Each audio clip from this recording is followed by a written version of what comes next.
Bonjour à tous, le San Diego Comic Con vient d'avoir lieu, il y a eu beaucoup d'annonces concernant Marvel. Alors je suis pas trop vidéo news d'habitude, je n'aime pas trop faire ça, mais là je vous avoue qu'il y a quand même pas mal de dingueries et enfin j'ai envie de vous dire, donc voilà, il est grand temps qu'on en parle. Donc bienvenue dans cette vidéo chill où nous allons juste échanger, parler un petit peu de ces nouvelles annonces et on commence du coup sans tarder avec la première information cruciale, nous sortons désormais de la phase 4. Black Panther Wakanda Forever prévu pour le 11 novembre 2022 est le dernier film qui va clôturer du coup la phase 4 et sincèrement pour moi il était temps. Rien de bien méchant en vrai, mais la phase 4 est une phase un petit peu particulière puisque c'est un peu une phase une bis, on va dire, un renouveau après Endgame.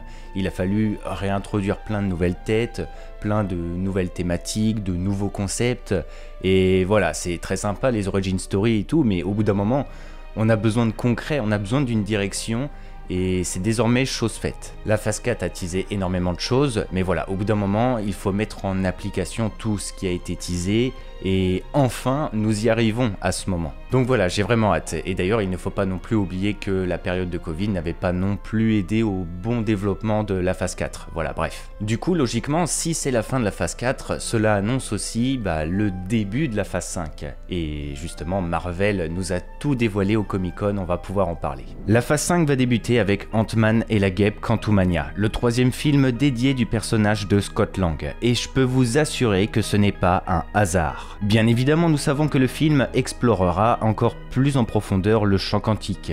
MODOK, que tout le monde attendait pour être le grand méchant du film, d'après certaines rumeurs, a été officialisé. Mais surtout, si Ant-Man 3 possède une grande importance, c'est parce que c'est le premier film qui va nous introduire officiellement à l'écran Kang le Conquérant. Je vous le dis, ce n'est pas du hasard. Il y a une belle symbolique derrière tout ça. Kang sera présent dans le premier film de la phase 5. Et nous savons désormais qu'il jouera un rôle crucial pour l'avenir du MCU en tant que grand vilain. Mais nous y reviendrons plus tard. Alors qu'est-ce que nous pouvons déduire rapidement sur Ant-Man Quantumania? Déjà, au moment où je vous parle, sachez qu'il y a eu des visuels d'Ant-Man Quantumania partagés au Comic-Con. Il y a des chances que cela sorte dans les jours à venir, mais pour le moment, nous n'avons rien. Dans la logique, il est clair que l'on va aller plus loin concernant le champ quantique. La phase 4 de Marvel explore largement les dimensions adjacentes, et le champ quantique en fait partie. Maintenant que Janet Van Dyne est revenue, cette dernière, de par son absence dans le royaume quantique, en sait énormément et va permettre à Scott et la Guêpe de mieux maîtriser les lieux, limite peut-être même de cartographier. Nous savons également que le champ quantique est lié au temps, c'est forcément quelque chose qui intéresse Kang. Concernant MODOK, ce qui est intéressant, c'est que c'est un humain à la base, qui a été modifié en super ordinateur, et la chose encore plus intéressante à souligner, c'est que c'est un scientifique qui est derrière tout ça, qui est derrière la création de MODOK. Et pour une réécriture pour le MCU, Kang pourrait être carrément à l'origine de cette création. On le rappelle vite fait comme ça, mais Kang est un seigneur de la technologie, issu du 41e siècle. C'est un brillant scientifique. Dans les comics, il est même à l'origine de robots et autres bots qui agissent pour lui. Tout comme les Timekeepers en gros dans Loki. Bref, et on n'oublie pas également de rappeler que Ant-Man 2 nous teasait une cité cachée dans le royaume quantique. Il s'agit peut-être du royaume de MODOK, mais il se peut clairement que cela soit aussi Chronopolis, le quartier général de Kang. Et petit mot sur Cassie Lang, nous la voyons en tenue sur le premier poster du film. Depuis le début de la phase 4, Marvel nous introduit petit à petit les membres des Young Avengers, et Cassie en fait partie. Voilà. Continuons avec les Gardiens de la Galaxie volume 3. Je laisse Secret Invasion de côté pour le moment car je compte en reparler prochainement dans une prochaine vidéo et surtout il n'y a rien de bien nouveau sur la série actuellement, juste que ça sort en gros printemps 2023. Du coup les Gardiens, le film promet d'être très lourd car c'est censé être la fin de l'ère des Gardiens telle que nous la connaissons. Il y a même eu une bande-annonce qui a été partagée au Comic-Con. Bien évidemment nous n'y avons pas accès et du coup il y a eu plein d'informations aussi qui ont été partagées. Premièrement, le film devrait pas mal se tourner autour de Rocket. Nous devrions avoir ses origines et cela sous-entend certaines choses. Déjà, dans le fond, Rocket est un personnage qui a beaucoup souffert de sa condition animale. Qui dit fin des Gardiens dit également des morts dans l'équipe. Et faire un focus sur les origines de Rocket, cela sous-entend clairement que le personnage peut mourir. Et surtout, ce qui est intéressant, c'est que le High Evolutionary a été officialisé. Pour celles et ceux qui veulent en savoir plus, le haut évolutionnaire, c'est un scientifique obnubilé par l'évolution des espèces et la génétique. Il cherche à manipuler les espèces pour créer des êtres parfaits. Et pour ce faire, il a notamment utilisé des animaux qu'il a modifiés en humanoïdes. Je pense que vous commencez à faire le lien. Le High Evolutionary est à l'origine de Rocket Raccoon pour le MCU. Mais ce qui est intéressant également, c'est que vous savez qu'Adam Warlock va enfin apparaître à l'écran. Ce dernier a été teasé dans Les Gardiens 2 et dans les comics, Adam Warlock est très lié au High Evolutionary. Car oui, Adam Warlock, c'est la représentation de l'évolution vers le parfait. Pour plus de détails, le haut évolutionnaire est celui qui va donner à Adam le nom Warlock dans les comics, et il va génétiquement le modifier avec la pierre de l'âme pour en faire un être parfait, et notamment un héros pour sa planète, la Counter-Earth. Une planète qui reprend tous les codes de la Terre et où les créations du haut évolutionnaire vivent. Bref, nous aurons le temps d'y revenir dans les mois à venir, mais ça promet de belles choses. Le High Evolutionary est un grand personnage de Marvel et il sert clairement d'élément clé reliant tous les personnages des Gardiens 3. La saison 2 de Loki possède désormais une période de sortie, l'été 2023. Ils vont certainement refaire comme pour la première saison. Mais pareil, nous allons y revenir un peu plus tard dans la vidéo, car cette saison 2 permet de relier quand même certaines choses. Blade a été officialisé pour le 3 novembre 2023, et pareil, comme toutes les productions, il y a des choses intéressantes à souligner. Comme vous le savez certainement, Marvel fonctionne en partie avec les thématiques. Par exemple, Doctor Strange est lié à la magie, donc c'est plus facile de le lier avec Wanda notamment, ou America Chavez. D'un autre côté, Sam, le Faucon et nouveau Captain America, c'est clairement les super-héros plus terriens, plus classiques. Donc c'est plus facile de le regrouper avec des personnages comme Bucky ou Sharon Carter, etc.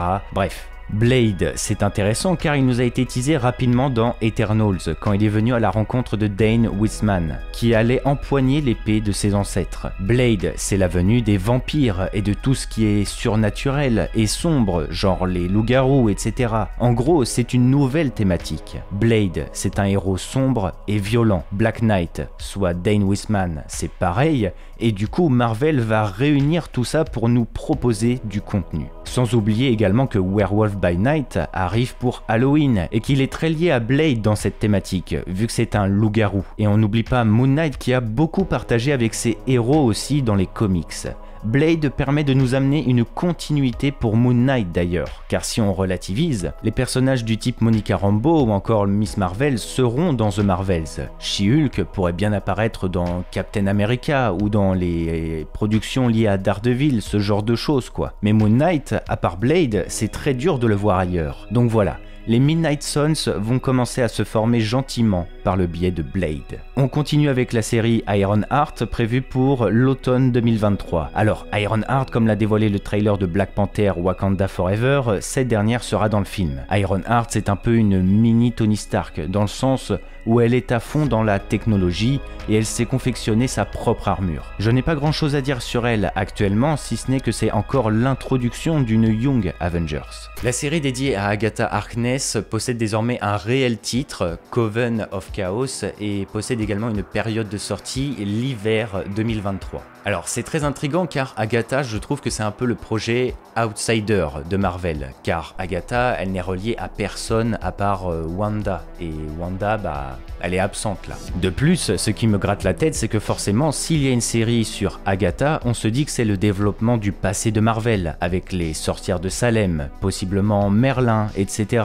les ancêtres de Dane Whitman également, mais au final, à quoi cela va servir? Si Agatha possède sa propre série, c'est qu'elle va faire avancer le présent également. Vous voyez ce que je veux dire? Ce que je comprends personnellement, c'est que l'on peut avoir possiblement une série mêlant à la fois le passé et le présent. Agatha a plein de choses à nous apprendre sur son histoire, mais elle doit avancer aussi. Ce que je me dis, c'est que peut-être, et je dis bien peut-être, avec la pseudo-mort de Wanda, le sortilège que la Scarlet Witch a lancé pour emprisonner Agatha se serait levé. Libérant donc Agatha. Agatha pourrait donc donner naissance à un nouveau coven de sorcières, d'où le Coven of Chaos, tout en s'inspirant de l'époque où elle faisait partie des sorcières de Salem, nous révélant donc le passé magique de Marvel. et introduisant de nouvelles sorcières. Mais bon, tout ça ce n'est que théorique. Daredevil fait officiellement son grand retour avec la série Daredevil Born Again prévue pour le printemps 2024 et c'est une grande première, la série fera 18 épisodes. Alors, je vais vous parler un peu du regroupement par thématique avec Blade tout à l'heure, et bien c'est un peu quand même le même délire avec Daredevil. Matt Murdock va apparaître en costume dans la série She-Hulk. Les deux personnages sont très liés dans les comics, vu qu'ils sont tous les deux avocats, ça aide aussi, je ne vous le cache pas. Mais également, nous savons que Matt reviendra également dans la série dédiée à Echo, prévue pour l'été 2023. Je vous laisserai voir ma vidéo dédiée à la fin de Hawkeye, car on en parle pas mal, mais pareil, Echo et Daredevil sont très liés dans les comics. Mais cela ne s'arrête pas là, car la série Daredevil Born Again nous confirme également le grand retour de Wilson Fisk. Le Caïd, c'est l'un des méchants ultimes de Daredevil, et cela nous permet de faire un regroupement. Echo a été élevé par Wilson avant de se rebeller. Matt est lié à Echo et à Wilson, et en plus de cela, She-Hulk se joint à la partie aussi. Est-ce que vous voyez ce que je veux dire? Il y a de grandes chances que Daredevil Born Again soit un petit peu, on va dire, l'œuvre finale, entre guillemets, de cette thématique regroupant du coup tous les personnages que je viens de vous mentionner, un peu dans le style de Miss Marvel, Monica Rambeau, Captain Marvel et Nick Fury, qui se regroupent pour faire du coup The Marvels. Et en plus, la série pourra nous donner également une origin story de Daredevil. Le Born Again, c'est clairement une référence à la série Netflix qui n'est plus canon. Mais également, Daredevil, quand il apparaît dans No Way Home, eh bien, il a déjà ses capacités de super-héros. Il est déjà actif, entre guillemets. Donc, la série va permettre de répondre à tout ça. Enfin, pour la phase 5, nous avons Captain America 4 New World Order, prévu pour le 3 mai 2024. Et seulement 2 mois après, le film Thunderbolts va sortir, pour le 26 juillet 2024. Ça, je vous le dis d'avance, mais Marvel a quelque chose en tête. Bon, déjà Captain America 4, ça va être l'avènement de Faucon en tant que Captain, accompagné de Bucky et de Sharon, qui va certainement jouer sur plusieurs tableaux, puisqu'elle est désormais Power Broker. Le film Thunderbolts sera quant à lui l'avènement de l'équipe des Avengers un peu plus dark, recrutée par Valentina Allegra Desfontaines. Rappelez-vous, cette femme agit dans l'ombre depuis le début de la phase 4 pour former une team secrète de super-héros. Nous avons déjà eu à l'écran John Walker, recruté en tant que QS Agent. Yelena Belova a également travaillé avec elle, et plusieurs héros sont censés faire partie de la team à l'avenir. En fait là, moi je vous le dis, mais Captain America 4 et Thunderbolts, il y a des chances que cela soit l'équivalent d'un mini Avengers, un peu comme l'était Civil War à l'époque. C'est très étrange que les deux films sortent dans une très courte période de temps,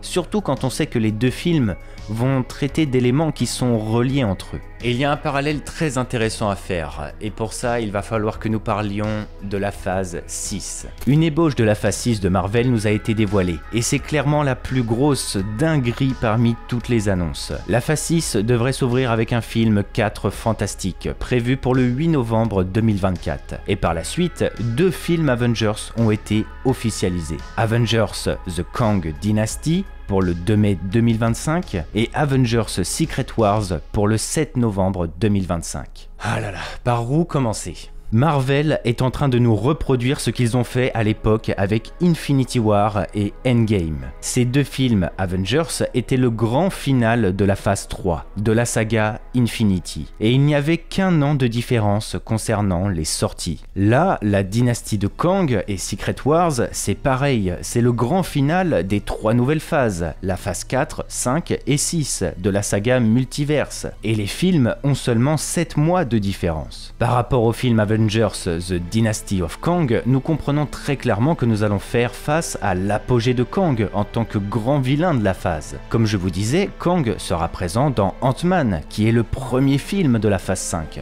Et tout ça, c'est très symbolique. Kang va apparaître petit à petit jusqu'à cet avènement. La série Loki nous permet en même temps d'avoir une origin story pour le personnage également, car l'histoire est très clairement reliée à ce dernier. Mais surtout, ce qui est incroyable à souligner, c'est que pour celles et ceux qui ne le savent pas, la définition de dynastie, c'est succession de souverains d'une même famille. Ce qui signifie très clairement pour moi que le film va explorer en profondeur l'histoire de Kang et de ses nombreuses identités. La famille de Kang, c'est lui-même en fait. Toutes les identités de Kang sont des souverains et ce dernier n'agit avec personne d'autre à part lui-même. Donc là c'est obligé pour moi que nous ferons face à Ramatout, Immortus, Kang, Iron Lad et possiblement Scarlet Centurion ainsi que Kid Immortus. Et ensuite, Secret Wars, vous savez ce que ça veut dire, on en a déjà beaucoup parlé, hein. Je vous invite à voir ma vidéo dédiée aux incursions où on a mis le doigt dessus. Mais voilà, c'est la guerre multiverselle dont nous allons être témoins. Plusieurs univers vont rentrer en guerre pour la survie de chacun et Kang est clairement un personnage clé dans tout ça.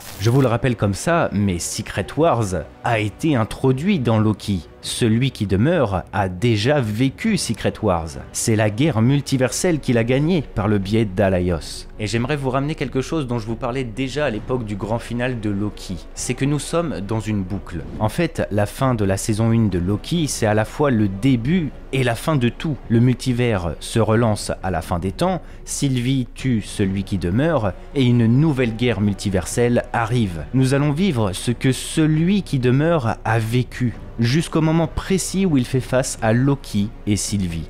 C'est une boucle, comme je vous disais. Sauf que cette fois-ci, bien évidemment, il y a de grandes chances que ce soit différent, car voilà, nous sommes censés avancer et mettre un terme à la saga multiverse après la phase 6. Imaginez un seul instant la fin de la saison 1 de Loki, mais cette fois-ci avec les Avengers dans la citadelle de la fin des temps, pour confronter Kang. Ce serait grandiose et la boucle serait bouclée. Et du coup, par rapport à ce que je voulais vous dire concernant Captain America 4, c'est qu'il y a une belle symbolique par rapport à Avengers The Kang Dynasty et Avengers Secret Wars. Car par définition, Secret Wars, c'est des Avengers qui s'affrontent pour sauver leur univers. Et en fait, Captain America 4 et Thunderbolts, cela va être le même délire, mais à l'échelle terrestre. C'est-à-dire qu'il y a de très grandes chances que nous allons être témoins d'une confrontation entre Avengers et la team des Dark Avengers, les Thunderbolts. C'est une sorte d'avant-goût par rapport à Secret Wars. Bon, et enfin on n'oublie pas que Dr Doom va lui aussi apparaître très prochainement. Et ce dernier aura un énorme rôle à jouer. C'est lui qui est à l'origine de Secret Wars dans les comics. Il y a des rumeurs comme quoi il apparaîtrait dans Black Panther 2, et il est obligé que ce dernier soit introduit dans le film des 4 Fantastiques. Lui aussi, ça va être un sacré morceau. Mais bon, nous reviendrons sur lui plus tard. Il y a tellement de choses à théoriser désormais, il y a tellement d'éléments qui ont été introduits avec ces annonces, c'est juste incroyable. Et bon, je pense que l'on va s'arrêter là. Je suis trop heureux de ces annonces, hein, vraiment. Je pense que Marvel avait des choses à prouver. Le manque de direction commençait à peser pas mal hein, sur les fans. Et là, tout nous dévoiler permet d'enfin d'avoir une direction et de savoir où on va. Nous reparlerons bien évidemment de toutes les œuvres qui ont été énoncées à l'avenir. Hein. Je n'ai pas trop parlé notamment de Secret Invasion ou The Marvels, car je vous prépare justement une vidéo là-dessus qui devrait sortir dans les jours à venir. Et pareil, le prochain Pourquoi sont-ils si uniques est en préparation. Vous avez voté dans l'espace communautaire et il sera dédié à Dr Doom. Bref, je ne sais pas trop quoi rajouter de plus, juste je suis trop content. Le D23 qui arrive en septembre devrait aussi compléter la phase 5 et la phase 6 et nous amener d'autres projets qui n'ont pas encore été annoncés. Apparemment il y aurait 8 nouvelles productions qui seraient annoncées au D23, donc voilà, ça promet encore du lourd. Et puis on attend les teasers et trailers du Comic Con, hein. Ils ont dévoilé Black Panther et She-Hulk, mais on n'a pas eu les premiers visuels de Ant-Man ni la bande-annonce des Gardiens de la Galaxie. À voir si ça sort dans les prochains jours. Et puis sur ce, j'espère que ma vidéo vous aura plu. N'hésitez pas à laisser un petit pouce bleu, n'hésitez pas à laisser un petit commentaire avec ce qui vous hype le plus. Et puis bien évidemment, n'oubliez pas de vous abonner à la chaîne. Là, on se prépare pour de belles années et vous pouvez compter sur moi pour vous parler de tout ça et faire un max de théories. Que le Lionheart soit avec vous, c'était Targorok. Allez, ciao tout le monde.